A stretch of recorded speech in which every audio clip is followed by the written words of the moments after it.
warahmatullahi wabarakatuh. Pertama-tama kami panjatkan puji dan syukur kehadirat Allah Subhanahu wa Ta'ala yang mana pagi hari ini kita semua keluarga besar SD Filosofi Mojokerto bisa melaksanakan acaranya berita yaitu Guru Bendera yang mana pagi hari ini akan melaksanakan presentasi. Mudah-mudahan dengan berita sebagai calon guru bendera ini angkatan 7 mudah-mudahan bisa membawa nama baik sekolah yaitu SD Filosofi Mojokerto Kota Pemilihan. Yaitu kedepannya juga teman-teman yang lain menyusul, tidak hanya bisa saja yang angkatan 40 juga ada Putri, dilanjutkan angkatan ke-7 Wita, mungkin angkatan 9 nanti akan disusul oleh Pak Asir. Harapan kami sebagai yang dituakan di sini dan yang bertanggung jawab di SD Filosofi Mojokerto ini, kedepannya SDN 2 ini akan lebih baik lagi. Demikian dari saya, mudah-mudahan kedepannya selalu menjadi yang terbaik di SDN Mojokerto. Demikian, Assalamualaikum warahmatullahi wabarakatuh. Waalaikumsalam warahmatullahi wabarakatuh.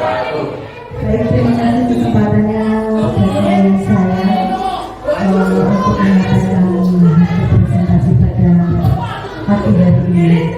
Sebelumnya, Assalamualaikum warahmatullahi wabarakatuh. Waalaikumsalam warahmatullahi wabarakatuh.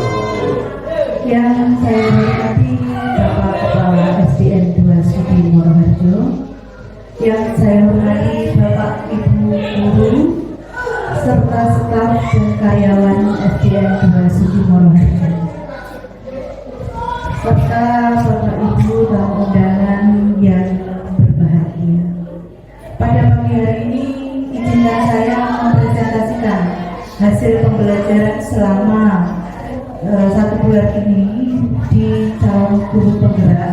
Alhamdulillah sudah sampai ke akhir modul 1, yaitu tentang budaya positif. Budaya positif ini saya ambil secara acak dan juga secara nyata dan juga secara irisan juga dari kelas 1 sampai kelas 6. Dan ada beberapa hal yang akan saya sampaikan pada pagi hari ini. Budaya positif ini saya mengambil subtemanya tentang penerapan sikap kepedulian terhadap sesama. Yang mana penerapan sikap kepedulian ini masih perlu tekanan dan masih perlunya kita pupuk bagaimana kita mendidik putra-putri kita untuk mempunyai rasa kepedulian terhadap sesama, baik dengan teman, orang tua, bapak ibu guru, serta lingkungannya, baik kebersihan lingkungan maupun kerapiannya. Jadi kepedulian itu sangat penting. Karena apa? Dari kepedulian tersebut akan muncul sikap-sikap kebajikan yang lainnya. Baik, lanjut slide-nya. Sekarang tujuan budaya positif di sekolahan itu apa? Di sini ada tujuan positif. Tujuan budaya positif adalah dapat menumbuhkan motivasi intrinsik dalam diri anak untuk menjadi pribadi yang bertanggung jawab dan berbudi pekerti serta berakhlak mulia. Jadi budaya positif ini diharapkan nanti dapat menumbuhkan dari dalam diri anak didik kita tanpa paksaan, tanpa hukuman, atau tanpa hadiah apapun. Jadi benar-benar tumbuh dari dalam diri putra putri kita, benar-benar berbudaya, benar-benar mempunyai sikap yang kebajikan, tanpa harus ada embel-embel di belakangnya, tanpa harus mempunyai rasa, oh saya ingin dipandang seperti ini agar nanti bapak ibu memberikan sesuatu, bukan, tapi benar-benar tumbuh dari dalam diri anak-anak. Lanjutnya,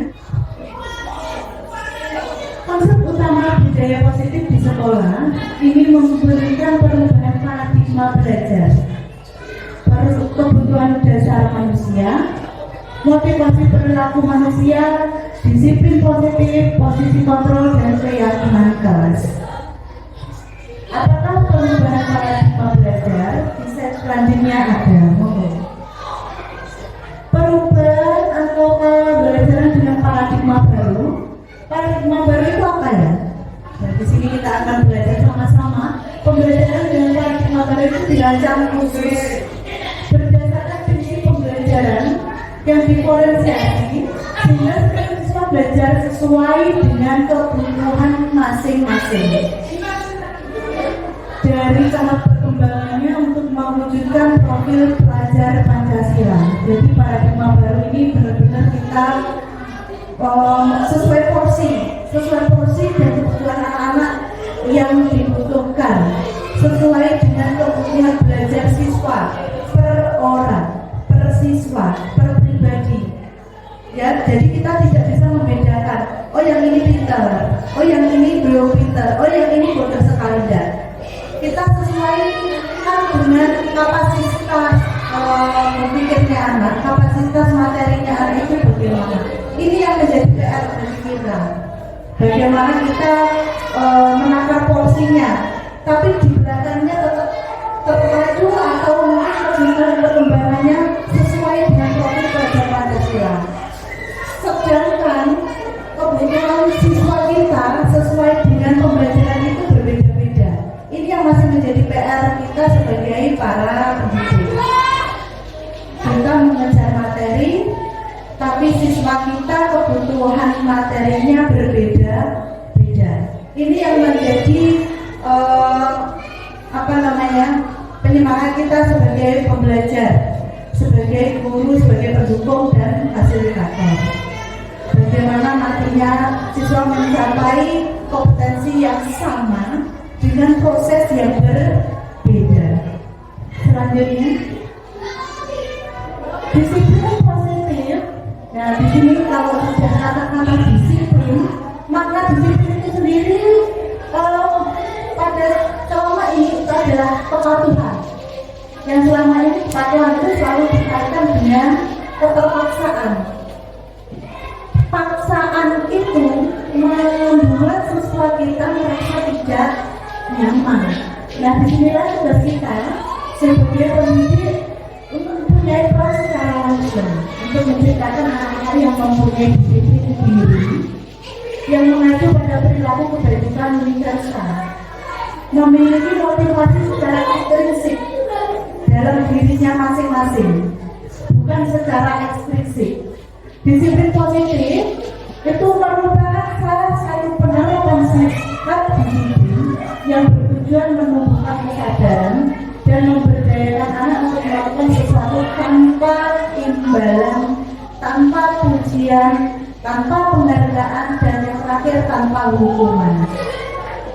Jadi benar-benar disiplin dari dalam diri anak-anak masing-masing, tanpa ada rasa takut. Yang penting itu, karena itu nanti akan membuat putra-putri kita disiplin dengan rasa takut, patuh dengan rasa terpaksa, patuh dengan ada yang ingin diistimewakan.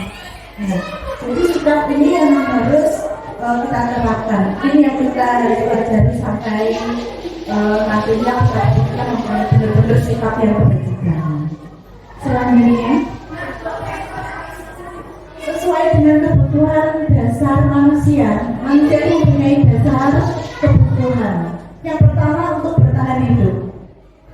Manusia hidup itu untuk bertahan, ya, bertahan, berusaha bagaimana nantinya dia bisa tumbuh berkembang sesuai dengan kodratnya, sesuai dengan harfiahnya.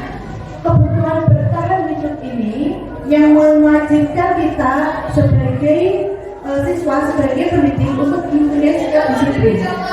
Karena disiplin ini juga mengacu pada bertahan hidup.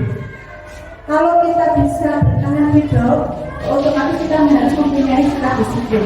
Dan ambilnya mau membuat itu bagaimana? Untuk memenuhi kebutuhannya.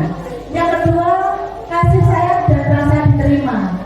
Kasih sayang dan rasa diterima ini yang akan membuat siswa kita merasa anak-anak mempunyai hak untuk diberi penghargaan kasih sayang, agar mempunyai rasa saya diterima baik di sekolah maupun di rumah.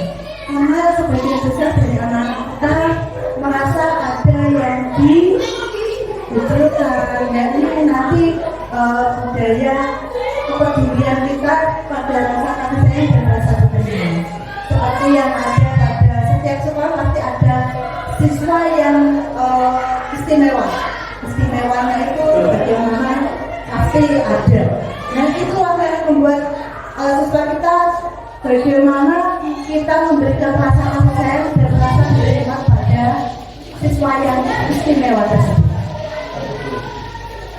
Yang selanjutnya adalah struktur dasar manusia berdasarkan penguasaan, kompetensinya, keahliannya. Manusia itu membutuhkan penguasaan.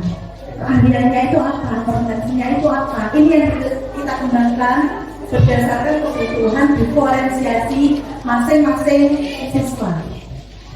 Serta kebebasan. Kebebasan di sini kebebasan yang benar-benar kita perhatikan. Bukan bebas sebebas-bebasnya, tapi kebebasan untuk merdeka. Merdeka mendapatkan pembelajaran yang sesuai kebutuhan. Kebebasan untuk mendapatkan pembelajaran yang sesuai dengan karakter anak masing-masing. Yang terakhir adalah kesenangan.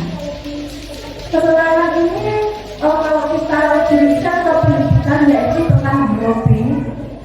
Kesenangan itu tentang minat bakat siswa yang harus kita kembangkan.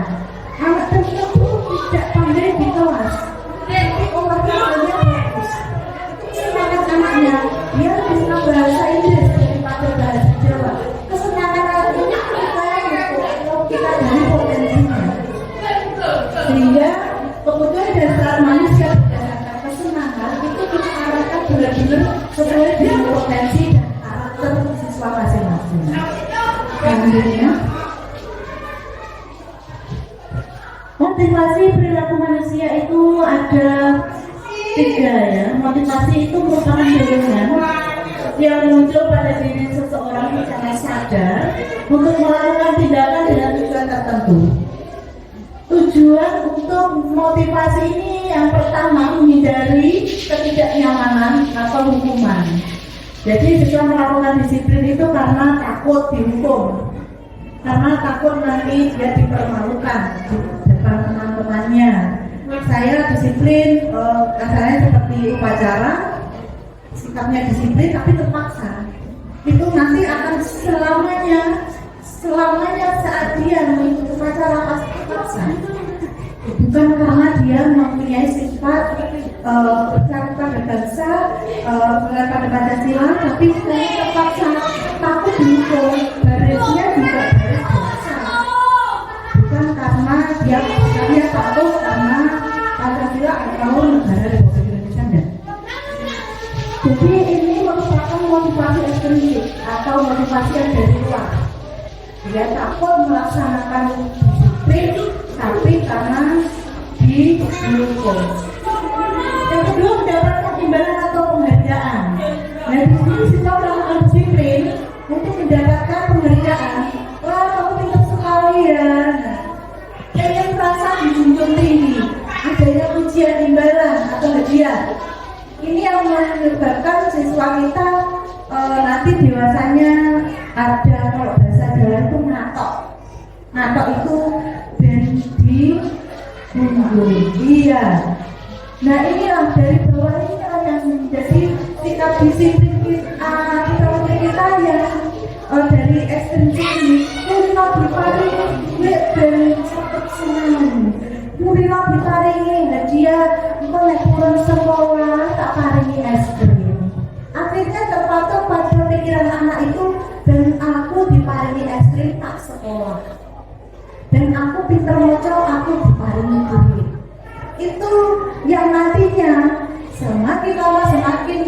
untuk akan menjadikan siswa itu mempunyai sifat koruptor. Karena apa? Dari awalnya ada imbalan tertentu. Dia mau melakukan disiplin karena ada imbalan. Dia mau melakukan sesuatu karena adanya ujian. Nah, ini yang benar-benar harus dihindari. Mungkin dari dulu kita sebagai pendidik seperti itu ya, dilatih biar putra putrinya semangat belajar. Sedangkan yang nggak dilatih, belajarnya nggak malah semangat, malah drop, kendor, di rumah dimarahi sama orang tuanya. Ini yang kita mematikan motivasi siswa secara intrinsik. Jadi mendapatkan imbalan atau penghargaan itu sekarang sudah mulai sedikit demi sedikit diganti, bukan meninggalkan, tapi diganti. Yang ketiga, menghargai nilai-nilai kebajikan diri sendiri. Nah, di sini siswa melakukan disiplin karena sadar, oh kalau saya disiplin itu akan imbal baliknya ke saya juga. Bukan karena dapat imbalan atau dipandang bagus oleh orang lain, dipandang pintar sama bapak ibu guru, tapi nanti imbal baliknya ke saya juga. Ini yang harus kita berikan motivasi secara intrinsik dari dalam diri siswa. Selanjutnya, konsep disiplin dengan identitas yang gagal. Identitas yang gagal itu biasanya sering kita laksanakan pada pembelajaran dahulu.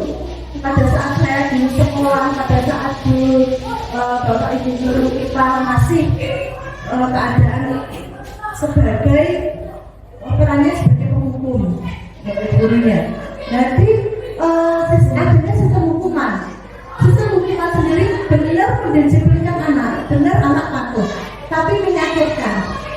Anak menjadi ini ada trauma tertentu pada anak. Nanti kalau kamu terlambat, nanti saya suruh lari keliling lapangan 60 kali. Benar dilaksanakan. Dia waktu bangun pagi berangkat duluan, tapi karena adanya rasa takut. Ini rasa takut ini nanti yang akan dewasanya dia juga akan menjadi orang pelaku bullying juga. Kalau ada temannya yang terlambat, dia juga akan melakukan hal yang sama. Nanti kalau ada siswanya yang terlambat, dia juga akan melakukan sama karena ada traumatik tersendiri. Ada juga sifat tidak nyaman. Siswa takut ya, siswa takut melakukan sesuatu. Kadang siswa takutnya itu bukan karena takut melakukan kesalahan, tapi takut untuk jujur. Kenapa jadi terlambat? Anak-anaknya tidak jujur. Ini yang belum kita gali, bagaimana kita melaksanakan pembenahan pada sistem pelajaran agar sistem hukuman itu tidak berlaku. Makanya sistem hukuman itu nanti membuat anak tidak nyaman, memaksa dan juga rendah diri, sehingga kalau kita nanti kalau sering mendapatkan hukuman, mungkin bukan hanya sering, satu kali dihukum, malunya sampai nanti dewasa, traumanya sampai nanti dewasa. Akhirnya dia nanti kalau menjadi seorang pemimpin, seorang guru juga akan melakukan hal yang sama pada siswanya. Sedangkan adanya sistem penghargaan ini kalau diterapkan tidak efektif ya. Karena apa? Yang pertama, kita sebagai pendidik juga akan menyiapkan hal-hal tertentu. Ada kalau putra putrinya bagus, berikutnya ini pasti akan ada hadiah atau penghargaan. Dan ini yang nanti mendapatkan tidak efektifnya. Terjadinya perubahan sikap. Perubahan sikap ini membuat siswa kita merasa ada yang diuntungkan, ada yang iri, ada yang dengki dengan temannya. Nah, ini perubahan sikap yang tadinya berteman dengan teman yang satu dan yang lainnya akhirnya menjadi iri, akhirnya menjadi dendam. Kok dia terus yang dikasih pujian, kok dia terus yang diberi motivasi, kok dia terus yang bagus, padahal saya juga pengen seperti itu, walaupun sebenarnya tidak ada kelebihannya, tapi di sini akan ada timbul rasa dendam, iri, dengki. Itu yang membuat perubahan pada diri siswa. Yang ketiga itu mematikan kreativitas. Biasanya kita kalau memacu anak, kamu tuh tidak bisa, sudah tanpa ada tidak bisa tapi harus dibenahi. Dan kalau biasanya kamu tuh tidak bisa, sudah. Nah, ini mematikan kreativitas. Padahal siswa kita itu mempunyai kreativitas sendiri. Kalaupun tidak pintar di materi, pintar di olahraga. Kalaupun tidak pintar di olahraga, ada pintar di gambar. Kalau tidak pintar di gambar, ada hal-hal lain yang mungkin dia ahlinya. Ya, ini yang mematikan kreativitas. Dan yang terakhir, tidak menghargai hak. Kita secara otomatis mematikan hak anak. Anak disekolahkan, dimasukkan ke sekolah untuk mendapatkan pembelajaran yang baik, pembelajaran yang tepat, dan pembelajaran yang bagus untuk masa depan nantinya. Sedangkan nanti kalau kita di sekolah hanya memberikan pembelajaran pada siswa-siswa yang pintar saja, otomatis akan mematikan hak, tidak menghargai hak anak untuk mendapatkan pembelajaran yang baik. Selanjutnya, dengan identitas yang sukses itu ada sesuai sistem konsekuensi. Sistem konsekuensi itu bentuk penguatannya jangka pendek tapi benar-benar efektif. Pemberian stimulus yang berkelanjutan dan siswa sadar tentang peraturan. Jadi siswa itu sadar karena ada sistem konsekuensi. Kalau kamu membuat kesalahan, kalau kamu tidak disiplin, berarti kamu harus bertanggung jawab. Ya. Sedangkan adanya sistem restitusi itu siswa lebih bertanggung jawab, fokus pada pemecahan masalah, mempunyai rasa hormat, memegang kontrol diri, siswa mampu memperbaiki diri. Selanjutnya,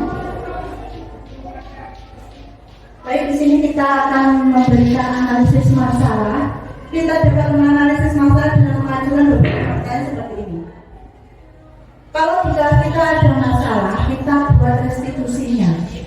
Restitusi itu adalah pemecahan masalah, mengambil jalan atau fokus pada pemecahan masalahnya, bukan hanya menyalahkan siswa yang berbuat tidak disiplin atau berbuat kesalahan. Jadi kita menganalisis masalahnya itu tentang apa penyebab dari suatu masalah itu, siapa yang terlibat, kapan masalah itu terjadi, mengapa masalah itu terjadi. Jadi memang anak-anak membuat kesalahan itu pasti ada alasannya, ada latar belakangnya. Kenapa siswa sampai melakukan hal-hal yang tidak positif atau tidak baik. Baik, di sini kita akan berdiskusi tentang penerapan budaya positif, membutuhkan kerjasama yang baik pada sekolahan, terutama para pendidik dan juga siswa serta wali murid, untuk perlunya konsistensi dari semua pihak menyelesaikan berbagai masalah. Terutama di sekolah kita banyak sekali permasalahan, apalagi pada siswa. Ya, selanjutnya ada. Sekarang bagaimana penerapannya? Memberikan pemahaman pada siswa tentang rasa penting peduli. Jadi disiplin itu kita pupuk dulu tentang rasa peduli pada siswa. Memberikan upaya penanganan konkret suatu masalah yang terjadi. Membuat keyakinan kelas sebagai bentuk kesepakatan untuk mematuhi peraturan yang dibuat siswa, dan penerapan segitiga sebagai penyelesaian masalah. Sekolah menjadi fasilitator yang baik dan tidak memihak. Perlunya dukungan wali siswa sebagai pihak keluarga. Jadi dukungan itu tidak hanya dari gurunya tapi juga dari wali siswa. Selanjutnya, di sini ada segitiga solusi tentang perlunya pemecahan masalah tanpa harus mencari siapa yang salah dan siapa yang benar. Jadi segitiga restitusi ini digunakan ketika adanya siswa melaksanakan atau melakukan tindak kesalahan, sehingga kita sebagai bapak ibu guru dapat memecahkan permasalahan sampai ke titik penyelesaian. Itu tentunya ada, yaitu tentang menstabilkan identitas. Mengapa kamu melakukan? Siapa yang melakukan? Siapa yang kamu rugikan? Itu adalah menstabilkan identitas siswa yang melakukan kesalahan. Ada juga validasi kegiatan atau validasi tindakan. Tindakan apa yang kamu lakukan sampai terjadi suatu permasalahan? Ini yang menjadi validasi itu punya perbuatannya. Sedangkan itu adalah penyelesaian atau perbuatan tidak benar. Dan di sini ada contoh kasus ya Bapak Ibu, bagaimana kita membuat daya positif. Di kelas 2 ya, kemarin ada siswa ini secara tidak langsung memberikan nyebrang ke jalan. Padahal kita sudah mempunyai perjanjian di kelas dilarang memberi jajan di seberang atau keluar pagar. Otomatis siswa ini melanggar, apalagi jalan raya, banyak truk, banyak kendaraan, otomatis pasti ada bahaya yang mengintai anak. Ini kemarin saya memberikan sebuah pengetahuan ke orang tua muridnya lewat kesepakatan kelas kita seperti ini. Siapa yang melakukan kesalahan, yang pertama pasti kita akan memberitahu ke orang tua di WA orang tua masing-masing. Saya validasi tindakan ke anaknya dulu. Ini langsung ke orang tuanya, jadi tidak langsung ke kelas. Saya personal ke anaknya, kenapa melakukan ini? Kamu tahu konsekuensinya kalau melakukan kesalahan itu apa? Dilakukan ke orang tua. Jadi orang tua memang harus berperan aktif. Kalau anaknya melanggar, orang tua harus tahu. Apapun itu kesalahannya, sekecil apapun itu pelanggarannya, ini memang benar-benar kesepakatan yang kita buat di kelas masing-masing. Jadi agar anak itu mempunyai rasa disiplin, walaupun awalnya disiplin tersebut terpaksa karena takut dimarahi orang tua, tapi lama-lama orang tuanya juga akan memberikan pengetahuan kalau di sekolah itu dilarang nyebrang karena berbahaya. Itu akan kembali ke anak lagi. Jadi ini memang benar-benar saya buat kesepakatan kelas sebagai contoh kasusnya untuk tindakan dan juga validasi tindakan anak, sehingga rasa disiplin positifnya benar-benar datang dari diri anak masing-masing. Selanjutnya,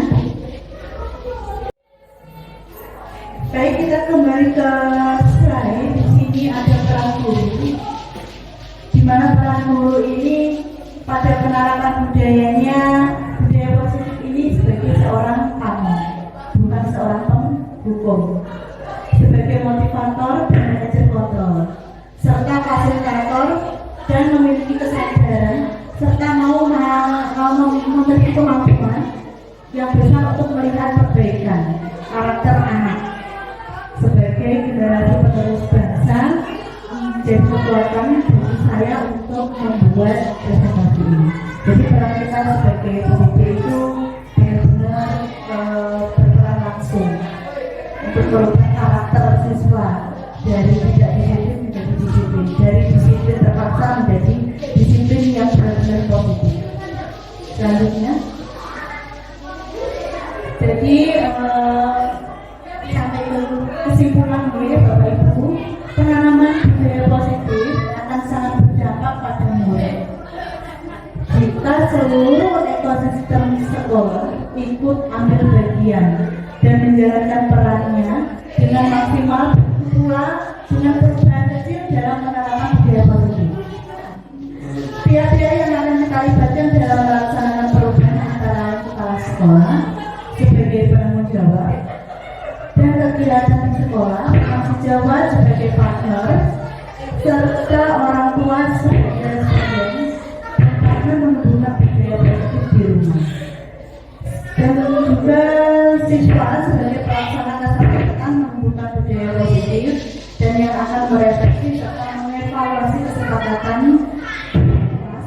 yang sudah kita buat.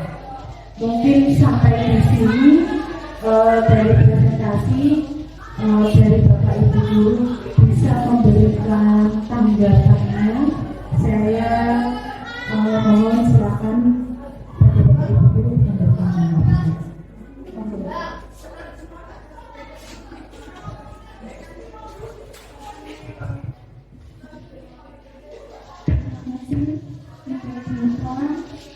Ini hari ini presentasinya luar biasa sekali. Ya. Di sini saya hanya ingin menanyakan. Di sini saya hanya ingin menanyakan. Ini tadi tentang budaya tersebut.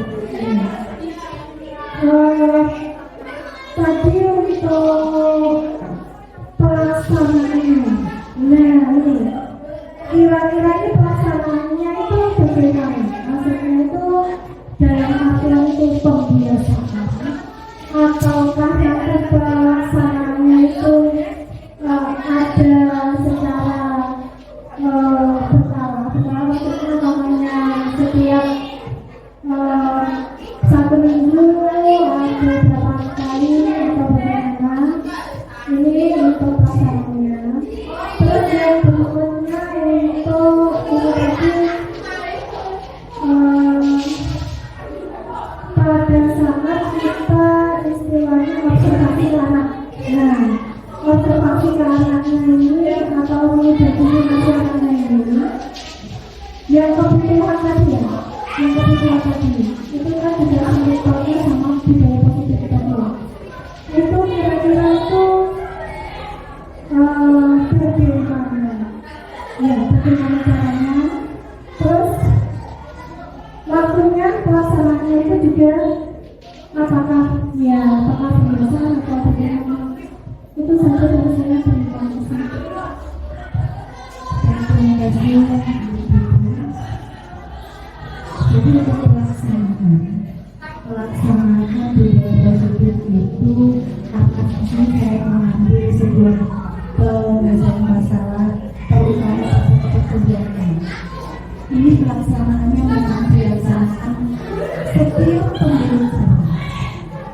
Setiap pembelajaran pasti ada asalnya permasalahan yang mengacu pada kegiatan. Budaya positif saya kenakan di pertama tadi yaitu penerapan rasa kepedulian. Jadi bagaimana kita memberikan budaya positif tanpa adanya ingin mendapatkan sesuatu, tapi memang benar-benar peduli.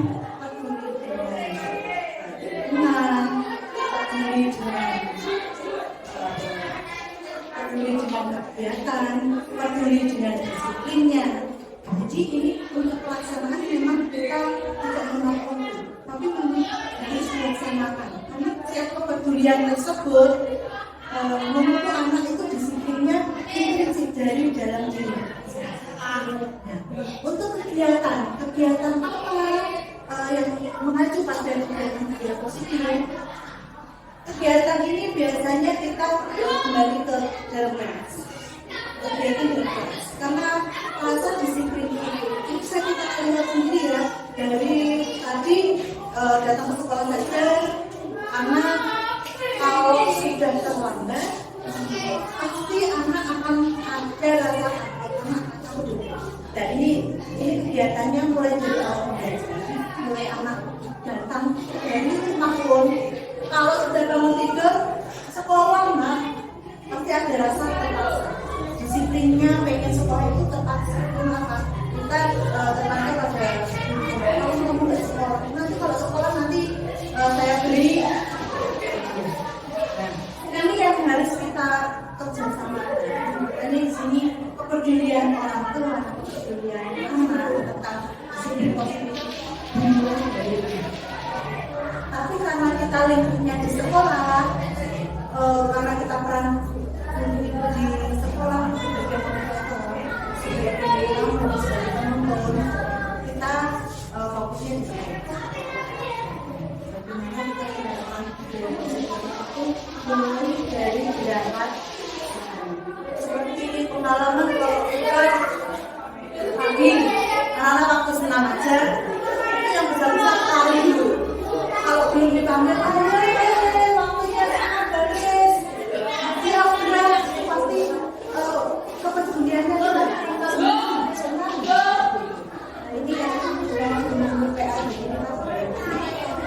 bagaimana menunjukkan cinta terhadap muslim.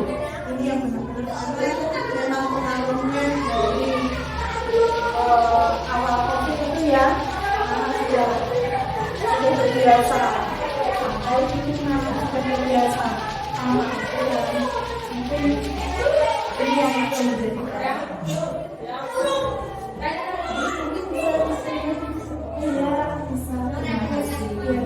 mungkin kalau ibu guru yang lain bisa memberi tanggapan atau mungkin sudah cukup kalau memang keadaan ini ada baiknya pihak sekolah sebagai penyelenggara kegiatan pendidikan bertanggung jawab penuh agar kegiatan budaya positif ini. Jadi memang bagaimana kegiatan ini sekolah murid dan siswa semuanya sangat penting. Baik, terima kasih perhatiannya Bapak Ibu. Sekian presentasi dari saya ucapkan terima kasih atas waktunya. Assalamualaikum warahmatullahi wabarakatuh.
Bismillahirrahmanirrahim. Alhamdulillahi Rabbil Alamin. Ar-Rahmanirrahim. Maliki Yaumiddin. Iyyaka na'budu.